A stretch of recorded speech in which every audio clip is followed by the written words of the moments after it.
Коронавирус жұқтырғандардың саны 33-ке жетті. Науқастанғандардың 15-і Алматыда, 18-і Нұр-Сұлтан қаласындағы оқшауланған орталықта жатқызылды. Қазір осы науқастанғандармен байланыста болғандар анықталып, карантинге алынып жатыр.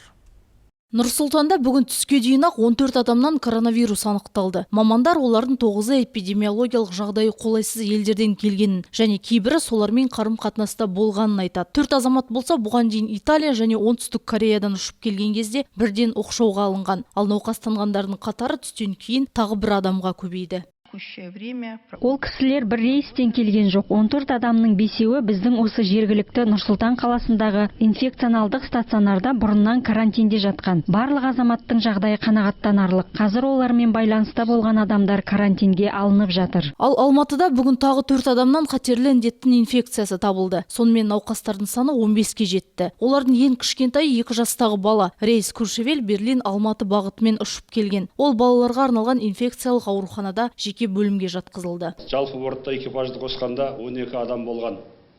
Әуежайдан карантинге оқшаулауға орналастырылған болатын.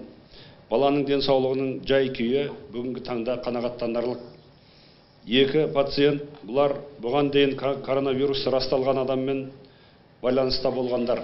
Кеселдің алдын алу мақсатында еліміздегі барлық ауруханалар мен емханаларында бүгіннен бастап карантин жарияланды. Дәрігерлер тек шұғыл медициналық көмекке зәру науқастарды ғана қабылдайды. Еліміздегі бүкіл медициналық ұйымдарда және әлеуметтік медициналық ұйымдарда, интернаттарда карантин басталады.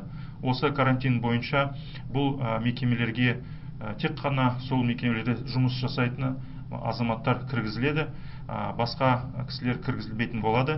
Сонымен қатар санитарлық дезинфекциялық режим күшейтіледі. Соңғы мәліметке сәйкес жұқтырғандардан бөлек елімізде 1665 адам стационарлық карантинде, 1076 адам үйде оқшауланған. Сонымен қатар осы індетті жұқтырған 2 қазақстандық азамат Германияда және Венгрияда емделіп жатыр.